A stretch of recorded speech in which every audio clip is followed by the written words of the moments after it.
Welcome friends to the video. I hope you are having a really good day today.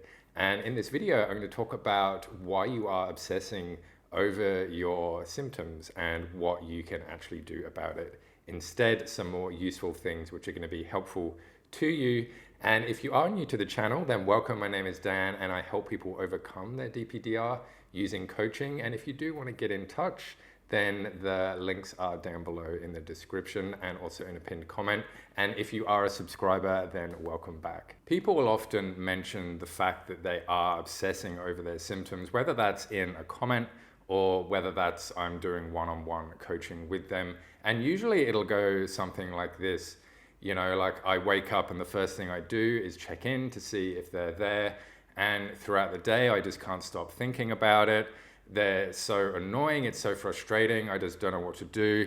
And you know, you sort of get the picture, all of that type of language around their symptoms. So first of all, why are you actually obsessing? Well, the reason you're obsessing about it is because it's so important to you.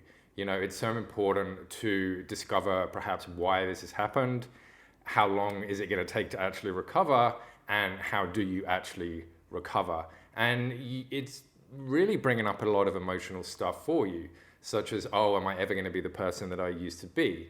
Is this the new me right now? Like I'm not that carefree, energetic, sort of happy person that I used to be. Another reason you might be obsessing is because you might have only just fallen into the DPDR anxiety cycle. And so all of this is completely new right now. So when this massive change comes into your life, and particularly when it's forced upon you, then obviously that is going to make you focus on it quite a bit. And another reason why you are focusing on your symptoms is because they're probably quite scary right now. They are making you not feel a whole lot of good things.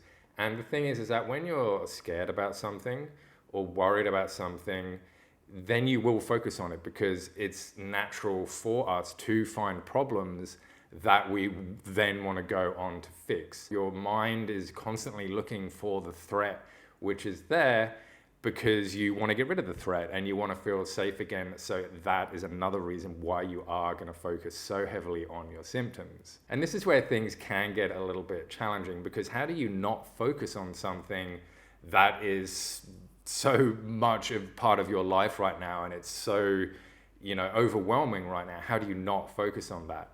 And this is really the key to this, right?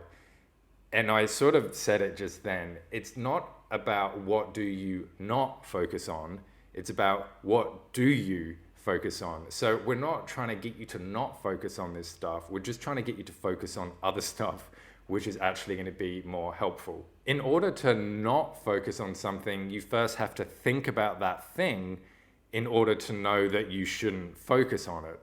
So, you know, the classic example is don't think of a pink elephant.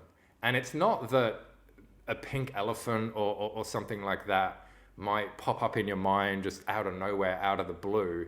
It's because you're saying, oh, what is it that I've not got to think about? Oh, I've not got to think about a pink elephant. And ergo, you already are thinking about a pink elephant. So it's sort of like that paradoxical type of thing.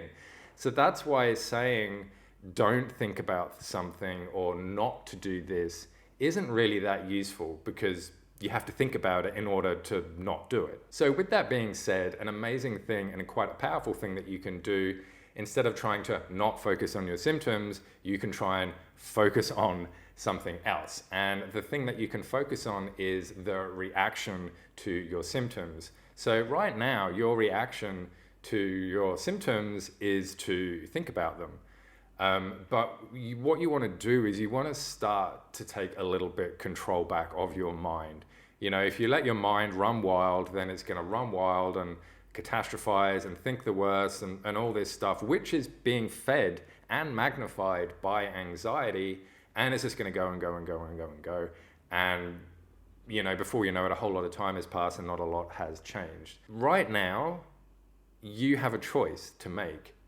Are you going to respond in a way that's going to be helpful, or are you just going to throw all that out the window and say, oh my God, I can't do this, it's too hard, I'm never going to recover. So a way that I would respond, and this is how I used to respond as well, is it's kind of like a mindfulness. So what I would do is I'd recognize that I was having all these thoughts, and it might have even been, 10 minutes after I was just sitting there and ruminating, and all of a sudden I'd remind myself, I go, oh, that's right, I'm completely and utterly ruminating and catastrophizing right now. And this is one of the symptoms of anxiety, which is magnified by anxiety.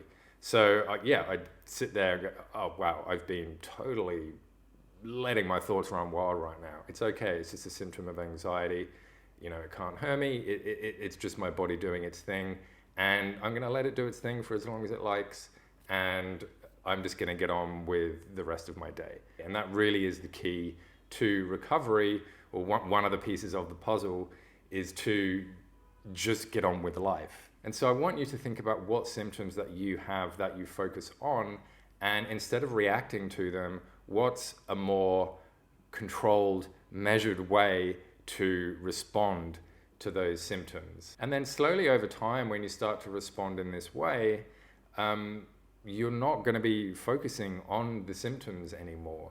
The symptoms might still be there. You might still not necessarily like them or want them there, but that's not the point of all this.